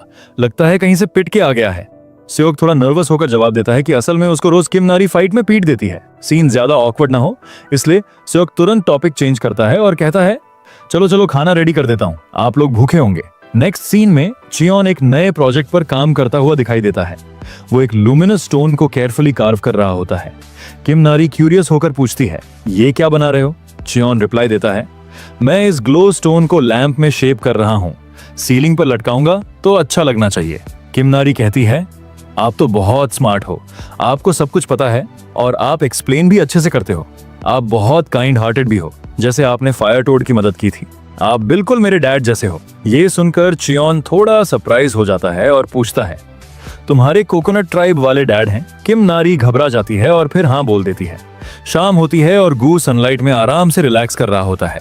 गर्माहट में पिघल जाने जैसी फीलिंग से वो स्ट्रेच करता है और धीरे धीरे नींद में चला जाता है। लेकिन तभी एक शैडो गू के ऊपर पड़ती है। ग्लोइंग रेड आईज अंधेरे में चमक रहे होते हैं। छोटे लीफी क्रीचर्स एक के ऊपर एक खड़े होते हैं और वो गू पर अटैक करते हैं अपना triple snuggle formation ultimate move use करके। लेकिन आउल की गोल बॉडी पर वो सीधा बाउंस हो जाते हैं। धमाका सुनकर आउल उठ जाता है। किम नारी चिल्लाते हुए कहती है, आखिर तुम सब से ये लड़ क्यों रहे हो? चियोन नोटिस करता है, ऐसा लगता है उन मैंड्रागोरा ने गू के टेरिटोरी पर हमला किया है। तभी सेओक एक खास मील ले आता है, फ्राइड टोफू पॉकेट्स, जिसे वो युबा चोप कहता है। सिस्टम विंडो शो करता है कि इसका टेस्ट स्कोर 80 है। वो तीनों टेबल पर बैठते हैं और सेओक प्राउडली बोलता है, चलिए एंजॉय कीजिए। लेकिन खाना शुरू करने से पहले चियोन फिर से पूछता है, ओए अब बता तेरे फेस को क्या हुआ था? सेओक फिर नर्वस हो जाता है। बाद में जब डिनर खत्म हो जाता है वो फाइनली कन्फेस करता है, मैं हंटर एसोसिएशन गया था अपने प्रमोशन एग्जाम के लिए। वहां ए क्लास हंटर्स ने मुझे टॉन्ट किया कि मैं 7 बार फेल हो चुका हूं। उन्होंने बोला एग्जाम छोड़ दे और बात फाइट तक पहुंच गई। चियोन कामली सुनता है और फिर मजाक में बोलता है, वैसे तू अपना हेड शेव करता है या तू असली में बॉल्ड है? ये सुनकर सेओक गर्म हो जाता है। हेयर लॉस एक कॉम्प्लेक्स मेडिकल मिस्ट्री है, ये सेंसिटिव टॉपिक है मेरे लिए। चियोन फिर पूछता है, एग्जाम कब है? सेओक बोलता है 60 दिन बाद। चियोन डिक्लेयर करता है, ठीक है अब टाइम है स्पेशल ट्रेनिंग का। सब एक्साइटेड होते हैं लेकिन चियोन पहला टास्क देता है, आज से डिशेस तुम्हारी जिम्मेदारी। सेओक शॉक्ड हो जाता है। दूसरा टास्क, ग्लो स्टोन्स को वोल्केनिक ऐश से साफ करो। सेओक डाउट करता है, ये ट्रेनिंग है क्या? चियोन बोलता है, नहीं करना तो बी क्लास बने रहो। फिर चियोन किम नारी के साथ फिशिंग के लिए निकल जाता है।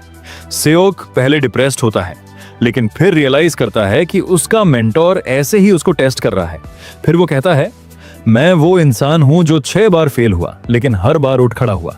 मैं अपनी मेहनत से बी क्लास हंटर बना हूं और अब और आगे जाऊंगा। डिटर्मिनेशन के साथ वो बोरिंग काम करता है और फिर चियोन के पीछे भागता है, मैं भी आ रहा हूं। और वो जाते हुए मन में ही कह रहा होता है, वो एक ऐसा आदमी है जिसके पास सब कुछ है। वो दयालु है, सेक्सी है, कूल है और वो एक बढ़िया इंसान है। दूसरी तरफ फिशिंग सीन में किम नारी चियोन से कंप्लेन करती है कि उसके पास कोई फिश नहीं आ रही, लेकिन सेओक पर सारे फिश अटैक कर रहे होते हैं। वो चिल्लाता है, एक्वाटिक मॉन्स्टर्स मेरी सबसे बड़ी वीकनेस है। इसके बाद चियोन उसको एक ग्लोइंग स्टोन देता है और कहता है, इसे पकड़ो। जैसे ही वो उसे टच करता है उसमें से डार्क डिमोनिक एनर्जी निकल रही होती है। उसका आर्म वीक हो जाता है। चियोन एक्सप्लेन करता है, ये रॉ डिमोनिक एनर्जी है, तुम्हें अपने रिफाइंड मना से इसे बाहर निकालना होगा। वो उसके चेस्ट की तरफ हाथ पॉइंट करता है और उसके अंदर के मना पाथवेज ओपन करता है। एक ग्लोइंग डायग्राम दिखाया जाता है जिसमें उसके एनर्जी फ्लोज दिख रहे होते हैं। सेओक फोकस करता है और उसके हाथ ग्लो करते हैं। फिर वो हैवी ग्लो स्टोन लिफ्ट करने की कोशिश करता है और फाइनली सक्सेसफुली उठा लेता है। चियोन कहता है, अब से तुम डिशेस पॉलिश करते रहोगे। सेओक प्राउडली बोलता है, मैं वो इंसान हूं जो कुछ भी पॉलिश करके परफेक्ट शाइन दे सकता है। इसके बाद हमें नाइट टाइम का सीन दिखाया जाता है। घर में सब सो रहे होते हैं। ग्लोस्टोन लैंप एक सॉफ्ट रोशनी दे रहा होता है, लेकिन गू जाग रहा होता है क्योंकि उसने पहले से ही ज्यादा सो लिया था। उसको एक हल्की सी आहट फील होती है। ड्रॉअर से वो देखता है कि किम नारी चुपके से उठकर डोर की तरफ जा रही होती है। गू सोचता है आखिर ये बच्ची इतनी रात में कहां जा रही है। सीन शिफ्ट होता है। असल में किम नारी तालाब पर गई थी अपने कपड़े धोने। पानी में उतरकर उसने उन्हें साफ किया और बुदबुदाई कि ये वही कपड़े हैं जो अंकल ने उसे दिया था। उसने खुद को समझाया कि धोने के बाद सब ठीक हो जाएगा। पीछे से चियोन और गू चुपके से उसे देख रहे होते हैं। चियोन ने सोचा कि वो रात में कपड़े क्यों साफ कर रही है। गू ने फुसफुसाकर डांटा कि वो लड़की है और उसके पास एक्स्ट्रा कपड़े चेंज करने को भी नहीं है। चियोन ने मन ही मन माना कि उसके लिए तो फर्क नहीं पड़ता कि वो क्या पहनता है। जब किम नारी ने आखिरकार दाग हटा दिया तो वो खुशी से चिल्लाई। चियोन ने सोचा कि वो बस एक बच्ची है और शायद उसने उसकी तरफ ज्यादा ध्यान नहीं दिया। नारी ने खुश होकर कहा कि कपड़े साफ हो गए और परफेक्ट हैं। तभी उसने देखा कि चियोन और गू उसकी तरफ आ रहे हैं। चियोन कैजुअली बोला कि रात की हवा कितनी अच्छी लग रही है। हैरान किम नारी ने पूछा कि वो यहाँ क्यों है। चियोन ने समझाया कि वो बस गू के साथ वॉक कर रहा था और पूछा कि क्या वो भी वॉक के लिए निकली है। किम नारी घबराते हुए कहती है, हाँ मैं भी इसीलिए निकली हूँ। फिर चियोन ने उससे कहा कि थोड़ी देर रुकना। उसने छोटी सी रस्सी से 2 फ्लावर्स उसके कमर पर बांध दिए और कहा कि ये क्यूट लग रहा है। किम नारी खुश होकर बोली, हाँ ये अच्छा लग रहा है, बिल्कुल तुम्हारे जैसा। चियोन ने बताया कि ये फॉर्साइथिया फ्लावर है, उसका फेवरेट। अचानक किम नारी झाड़ियों से आवाज सुनकर डर गई और चीख पड़ी। ये क्या है? चियोन ने कामली कहा कि ये तो बस ग्रास हॉपर है, एक हार्मलेस बी क्लास मॉन्स्टर, और उसे डरने की जरूरत नहीं है। नारी ने माना कि उसे डर लगा था। इसके बाद जैसे कोई पिता अपनी बेटी का हाथ पकड़कर संभालता है, ठीक वैसे ही चियोन ने किम नारी का हाथ धीरे से थाम लिया और साथ में घर की तरफ चल पड़े। रास्ते में उसने पूछा कि उसे कुछ चाहिए क्या, जैसे कपड़े या जूते। किम नारी ने याद दिलाया कि वो पहले ही उसे दे चुका है और उसे वो बहुत पसंद है। चियोन ने उसका जवाब मान लिया, लेकिन मन ही मन सोचता रहा। सीन बदलता है डिस्ट्रिक्ट 13 की स्लम्स के पास। चियोन एक गेट से बाहर आता है सियोक के कपड़े पहनकर। वो अजीब लग रहा था क्योंकि उसका शरीर बड़ा था और वो नंगे पांव चल रहा था। लोग उसे घूर रहे थे लेकिन उसे परवाह नहीं थी। उसके ख्याल फिर से किम नारी की तरफ गए। उसने कहा था कि वो कपड़े ठीक हैं, लेकिन उसे पता था कि उसे सिर्फ एक ही कपड़ा पहनाना सही नहीं है, जो कि उसे फिट भी ना हो। गू भी उसे बार बार इस बारे में ताना मार रहा था। चियोन ने सोचा कि अच्छा होता अगर वो किम नारी को साथ लाता और वो खुद कपड़े चुन लेती, लेकिन ह्यूमन वर्ल्ड उसके लिए अभी भी डरावना था, उसके ट्रॉमा की वजह से। वो सोच रहा था कि उसने एक प्रेशियस गेट स्टोन सिर्फ एक बच्चे के कपड़ों के लिए क्यों खर्च कर दिया। तभी एक रेड हेयर्ड लड़का पीछे से उसकी शर्ट खींचता है और पूछता है कि क्या वो क्लोथिंग स्टोर ढूंढ रहा है। लड़के ने 10,000 अरब सर्विस फी मांगी उसे गाइड करने के लिए और कहा कि उसे सस्ता और अच्छा स्टोर पता है। चियोन ने हिचकिचाया तो लड़के ने कहा कि पेमेंट बाद में कर देना। चियोन ने कहा कि उसके पास फुटकर नहीं है। लड़के ने सोचा कि शायद डीमन रेल्म में इसे ठग लिया गया है। वो रुकी जैसा लग रहा था जिसके पास 10,000 भी नहीं, लेकिन उसने कहा कि चलो छोड़ो, मैं तुम्हें गाइड कर देता हूँ क्योंकि तुम मुझे ठीक आदमी लग रहे हो। लड़के ने अपना नाम बोंगसू बताया और चियोन ने भी अपना नाम बताया। बोंगसू ने कहा, मैं तुम्हें ह्युंग ही बुलाऊंगा। रास्ते में चियोन ने पेट्रोल कार्स देखी और सोचा कि स्लम्स अब पहले से सेफ लग रही हैं। बोंगसू ने गेस किया कि शायद चियोन हाल ही में अवेकेंड हुआ है। उसने कहा, लगता है किसी ने तुम्हारा इक्विपमेंट चोरी कर लिया, इसीलिए तुम यहाँ बाहर बिना किसी इक्विपमेंट के आए हो, लेकिन ज्यादा चिंता मत करो, शुरुआत में ऐसा सबके साथ होता है। चियोन कहता है, तुम्हारी एज के हिसाब से तुम्हें ज्यादा जानकारी है। बोंगसू चिल्लाते हुए कहता है, मैं कोई बच्चा नहीं हूं, वो तो मुझे खाने को कम मिलता है इसलिए मेरी बॉडी छोटी है, और तुम्हारी इंफॉर्मेशन के लिए बता दूं कि मेरी एज 17 है। तभी चियोन की नजर दूसरी तरफ पड़ती है जहां पर कुछ लोग एक कमजोर आदमी को परेशान कर रहे होते हैं। बोंगसू कहता है, इन सब लोगों पर ज्यादा ध्यान मत दो, ये स्लम है जो डेंजर के लिए जानी जाती है। ये जो गैंग है वो असल में डिस्ट्रिक्ट 11 की है, जिन्होंने हाल ही में अपना टेरिटरी एक्सपैंड किया है, और इनके गैंग का नाम है स्पेस गैंग। इन लोगों को तो पुलिस भी कुछ नहीं करती, तो यहाँ हमारी क्या औकात है। इसलिए मैं तुमसे यही बोलूंगा कि तुम इन सब पे ज्यादा ध्यान मत दो। इसके बाद उन्हें एक क्लोथिंग स्टोर दिखाया जाता है। अंदर एक औरत बैठी थी जो सोच रही थी कि वो स्लम्स में ऐसा बिजनेस करके पागल हो गई है। उसे ऐसी जगह पर इस टाइप की स्टोर खोलनी ही नहीं चाहिए थी। तभी बोंगसू चियोन को लेकर शॉप में आता है। वो उस लड़की को पार का जुम्मा कहकर बुलाता है, जिस पर वो भड़क गई और बोली कि उसे नूना बुलाओ क्योंकि उसकी अभी शादी भी नहीं हुई। चियोन मन में कह रहा होता है, ये मेरा पहली बार है जब मैं किसी क्लोथिंग स्टोर में कपड़े खरीदने आया हूँ। बोंगसू पाक को बताता है कि ये ह्युंग है और इसने कहा है कि इसे कपड़ों की जरूरत है और ये एक हंटर है। पाक बोंगसू से कहती है, मेरे लाल जरा कोने में आना थोड़ी देर। बोंगसू कहता है, आखिर अब क्या कर दिया मैंने। इसके बाद वो बोंगसू के गाल खींचते हुए कहती है, आखिर तू कब तक गरीब हंटर्स को मेरी दुकान पर लाता रहेगा? तुझे पता भी है कि मुझे कितने सारे उधारी चुकाने हैं। बोंगसू कहता है, अब आखिर मुझे कैसे पता होगा कि उसके पास पैसे हैं या नहीं? पार्क कहती है, तुझे उसकी शक्ल देख के क्या लग रहा, उसके पास पैसे भी होंगे? बोंगसू कहता है, पर वो तो हैंडसम है। इसके अलावा तुम ही वो थी जिसने मुझे हंटर्स को लाने को कहा क्योंकि वो तुम्हारे छोटे भाई की याद दिलाते हैं। पार्क कहती है, ऐसा तो बस 1-2 बार ही हुआ है। अगर मैं तुम जैसे बच्चों की मदद करती रही तो मैं बेघर ही हो जाऊंगी। बोंगसू कहता है, मैंने थोड़ी ना बोला था कि तुम मेरी मदद करो। पार्क गुस्से में कहती है, अगर ऐसा है तो यहाँ से निकल जाओ। चियोन चुपचाप कपड़े देखने लगा और फिर चेक देकर बोला कि वो ये सब खरीदना चाहता है। बोंगसू और पार्क की नजर पैसों पर गई। 10 मिलियन डोबस। वो लोग शॉक्ड रह गए। बोंगसू और पार्क दोनों का बिहेवियर बदल गया और वो उसे गेस्ट ऑफ ऑनर की तरह ट्रीट करने लगे। ऐसा चेंज देखकर तो चियोन भी शॉक हो गया और मन में बोला, ये क्या बकचोदी है बे। खैर, इसके बाद पार्क पूछती है कि उसे किस तरह के कपड़े चाहिए। चियोन बताता है कि उसे प्री एजेड स्कूल लड़की के लिए कपड़े चाहिए। इसके बाद पार्क ने उसे बच्चों के कपड़े दिखाए और चियोन ने सब खरीद लिए। और से भी ज्यादा कर। उसने डिलीवरी से मना किया और खुद बैग उठा लिए। फिर उसने बोंगसू को 2 शर्ट्स और पैसे दिए और कहा कि उसे एक और फेवर चाहिए। बोंगसू उसे एक सेफ जगह ले गया, पुलिस स्टेशन के पास। वो बताता है कि यह जगह साफ और सेफ है और यहाँ का मालिक भी अच्छा है। इसके बाद चियोन अंदर जाते हुए कहता है, तुम मेरा बाहर ही वेट करो। उसके जाने के बाद बोंगसू सोचने लगता है कि इसके पास इतना पैसा कैसे है। हो सकता है कि ये कोई बुरा इंसान हो, क्योंकि कोई आदमी एक बच्चे को 100,000 वॉन और कपड़े कैसे दे सकता है? शायद ये आदमी कोई किडनैपर हो। क्या मुझे यहाँ से भाग जाना चाहिए? लेकिन क्या हो अगर वो सच में एक अच्छा आदमी हुआ तो? तभी चियोन बाहर आते हुए कहता है, तुमने ठीक कहा था, वो आदमी सच में अच्छा था और यहाँ की जगह भी साफ है। चियोन एक रूम की देते हुए कहता है, लगता है तुम स्ट्रीट्स पे रहते हो, इसीलिए ये लो। उसने बताया कि उसने वहां उसका 1 साल का रेंट और खाना पहले से ही प्रिपेयर कर दिया है और उसे रूम की दे दी। बोंगसू शॉक्ड रह गया कि आखिर कोई इतना अच्छा कैसे हो सकता है। चियोन ने कहा कि उसे अपनी जिंदगी की याद आ रही थी जब वो भी ऐसे ही जी रहा था, बहुत पहले। इतना कहकर वो डंजन गेट से चला गया। घर लौटने पर किम नारी ने नाराज होकर पूछा कि वो बिना बताए कहां चला गया था। वो बताता है कि वो उसके लिए गिफ्ट खरीदने गया था। चियोन ने गिफ्ट दिया, ढेर सारे कपड़े। किम नारी खुशी से झूम उठी। गु हैरान रह गया कि आखिर इतने सारे कपड़े कहां से आए, और वहीं सेओक नाखुश हो गया क्योंकि उसके लिए कुछ नहीं था। चियोन ने ऑकवर्डली मान लिया कि हाँ, उसके लिए नहीं लाया, लेकिन किम नारी बेहद खुश थी और अपने नए कपड़े ट्राई करने चली गई। सीन खत्म होता है उस मिस्टीरियस एग के साथ जो उन्हें पहले मिला था। उसमें थोड़े क्रैक्स आने शुरू हो गए हैं। तो वीडियो यही खत्म होता है एंड अब हम लोग मिलेंगे एक नए वीडियो में। और जाते जाते मैं आप लोगों से कहना चाहूंगा कि अगर आप लोग में से कोई भी अगर मुझे डोनेट कर सकता है तो प्लीज डोनेट कर देना मेंबरशिप बाय करके, क्योंकि मुझे मेरे सिस्टम के लिए एक रैम खरीदना है।